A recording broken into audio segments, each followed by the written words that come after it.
орзуи ҳар як падару модар барои фарзандон пеш аз ҳама падари хуб шудан лозим.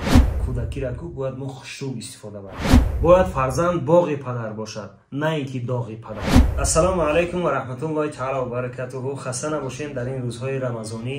хостум имрӯз дар як масъала қати шумо каме суҳбате дошта бошам. пеш аз ҳама дуо мекунам ки аллоҳи бузург намозу рӯзаи моро ба даргоҳи бениёзаш қабул бисозад. ина рамазонам алҳамдулиллоҳ рафт. خیلی 4-5 روز دیگه مونده کوشش بکنین که کارهای خوب انجام بدهین، سخنهای خوب بزنین، کارهای خیر بکنین و نماز و روزه طاعت و عبادت بکنین که الله متعال خودش در نامه اعمالمون نوشته باشد.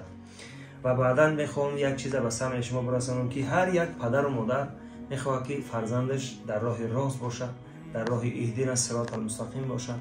چه خیلی که پدر و مادرای ما و شما کوشش کردن، غیرت کردن، ما را به پایه رسوندن و به شاهراه زندگی گسیل کردن. امروز هر کاری که ما میکنیم از پشت ما پدر و مادرمون رحمت میشنوه. ما هم باید امروز کوشش بکنیم که انمو فرزندکای خردسال ما تربیت بدهیمشون که فردا برای ما را رحمت الله بیارن، نه اینکه لعنت الله، بلکه رحمت الله بیارن. این چنین پدر و مادران برای ما زحمت کشیدن، ما کوشش و زحمت میکنیم برای فرزندکامون.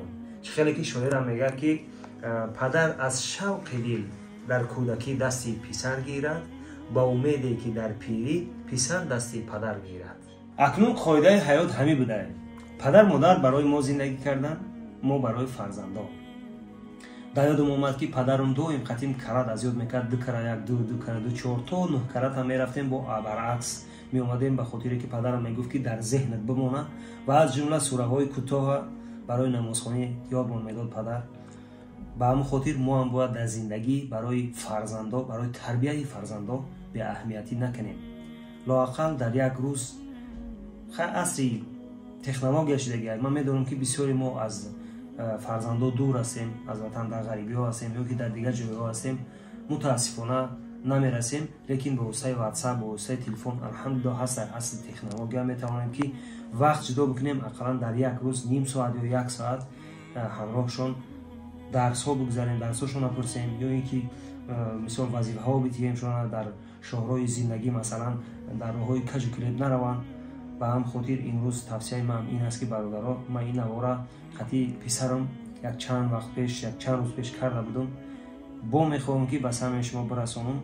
الکترون ازبوکه عربی هست، برای قرآن یاد گرفتن با حرف عربی. چی خوش است که فرزندک ما در بالای سر ما بعد از گذشتن ما سوره بخونن، بنیاد دعا بکنن، بنیاد خوش میبینن هر یک شخصیت در. به همون خاطر توصیه میتیم که اینا برای اذیت کردن هر اون که خیلی دورتر از وطن هستیم یا که در دیگر جایی که هستیم نمیرسیم، میتونیم که چیزی که در بالا گفتم اصلی تکنولوژی میتوانیم که با هر گونه اونها را شوقمند، هوسمند کنیم به خواندن قرآن، به خواندن نماز، به خواندن علم‌های دنیوی. علم دنیوی هم الحمدلله فرض است، به خاطری که ما میدونیم تمام بزرگان ما الحمدلله علم دنیوی هم میخوندن، علم اخروی هم میخوندن.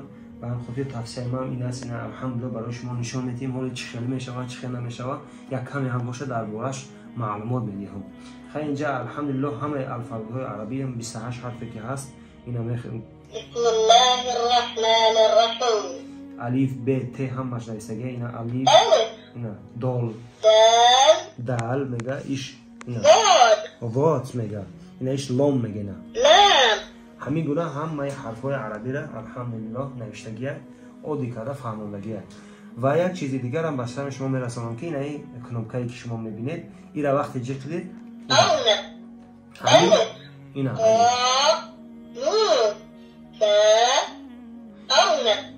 این چیه من برای شما میفهمونم. همین حرف لام اگر که ما زیر کنیم اول لیمون میگه و همین حرفا که میخونه ل، مثال یا، میم، واو، نون گفتم میخونن. اینا برای شما میچخیم یک بار لیمون، لیمون، یا، میم، واو، نون، نه لیمون میگه. و از جمله اینا مثلا ریال میگیریم، نه ریال حرف ر، اینا میچخیم نگاه کنیم ریال، یا، ریال میگه. انا این جایی که شما میبینید سوره های کوتاه هست. این سوره کافرون، سوره ناس، سوره فلق، سوره اخلاص، این سوره کوثر، سوره عصر، این با سوره فاتحه. خیلی سوره کوثر الحمدلله یا که مثال سوره اخلاص میشنویم یک جویا سوره اخلاص.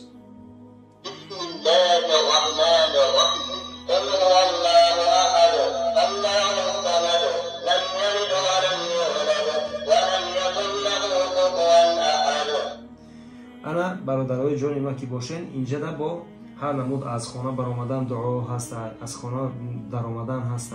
مثلا اینا چیزی که میبینید همش دعاها هستن. اینا یک تشه میمونیم برای شما لا اله الا الله محمد رسول الله.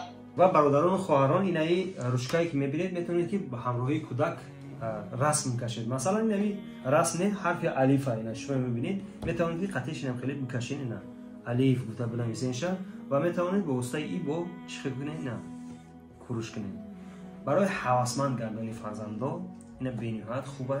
توصیه میتونم که بگیرین ان شاء الله یا تا تحفه به عید رمضان الحمدلله برای فرزندا، برای جیانکا، برای عزیزان دیلی که خودسال هستن. میخواین که از زبان خودشون چی ده مثلا آیات قرآن بشنوین، کوشش بکنین، غیرت بکنین. برای دسترس کردن خیر الحمدلله رقم رو میدونین، اینا با در روی اکران میمونن. فقط شما در واتساپش بنویسین یا اینکه زنگ بزنین، معلومات رو بیشتر پرتر میتونن بر شما الحمدلله. وقتی در امان خدا باشین، هر جایی باشین تنسیت و خانه آباد باشین، سلامت باشین. السلام علیکم.